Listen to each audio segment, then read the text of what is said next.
Charles Bronson was known for being tough, quiet, and serious. He played hard men in movies, and off-screen he was almost the same.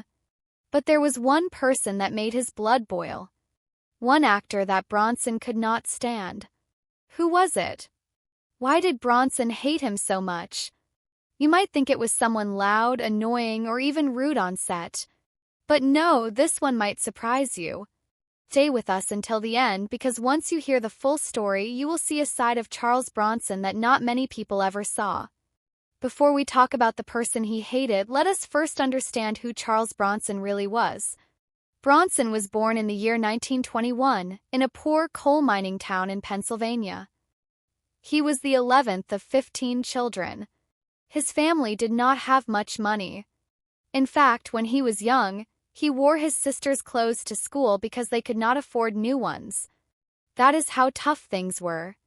But Bronson was strong. He worked in the mines as a teenager and later joined the military. After World War II, he moved into acting.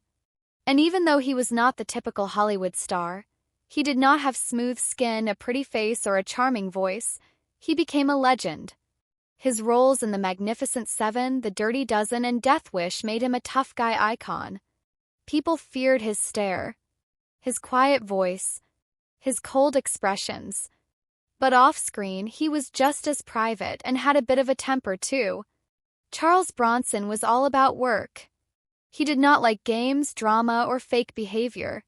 Came to set, did his job, and left. He did not talk much to reporters, did not attend big parties, and hated showing off. He expected the same from people around him, professional, respectful, and focused. So when someone did not meet those standards, it did not sit well with him. Now here comes the name. Person Charles Bronson truly hated was James Coburn.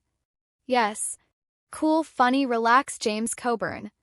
The man who often smiled in interviews, joked around, and was loved by fans for being easygoing. First glance, Bronson and Coburn had a lot in common. Both were in The Magnificent Seven. Both were action stars. And both had serious faces that made them look like they had been through a war, even if they were just ordering lunch. But deep inside, they were very different.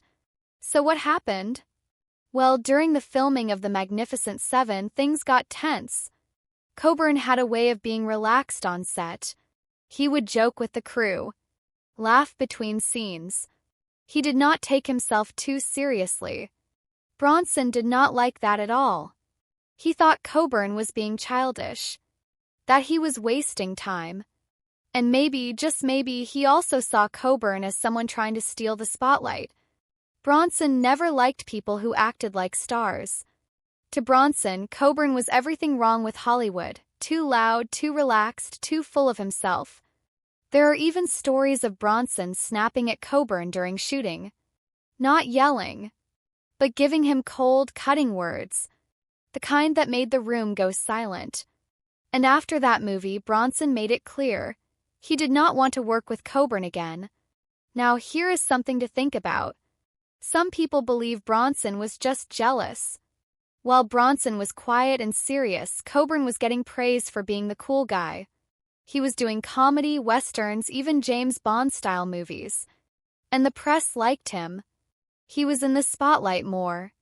Maybe Bronson did not hate Coburn the man, but the image he represented.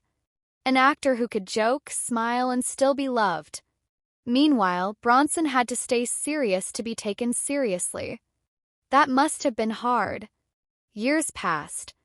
Coburn kept acting. Bronson did too. But they never worked together again. And in interviews, whenever Coburn's name came up, Bronson's face would tighten. He would not say much. Just a few short words. But his silence said everything. He never forgave. Never forgot. And that is what made this hate so deep. It was not loud. It was quiet. Cold. Like a stare that never ends. So what can we learn from this? Even the toughest men have strong feelings. Charles Bronson, the man who looked like nothing could bother him, held on to that dislike for years. Why? 'Cause sometimes it is not just about what a person does. It is about what they represent. Coburn reminded Bronson of everything he did not like, maybe even things he wished he could be. We will never know exactly what was in Bronson's heart, but we know this: the hate was real, and it lasted a lifetime. Thanks for watching. If you found this story interesting, hit that like button and make sure to subscribe for more untold Hollywood stories. Got another actor you want us to talk about? Drop their name in the comments. Until next time, stay curious.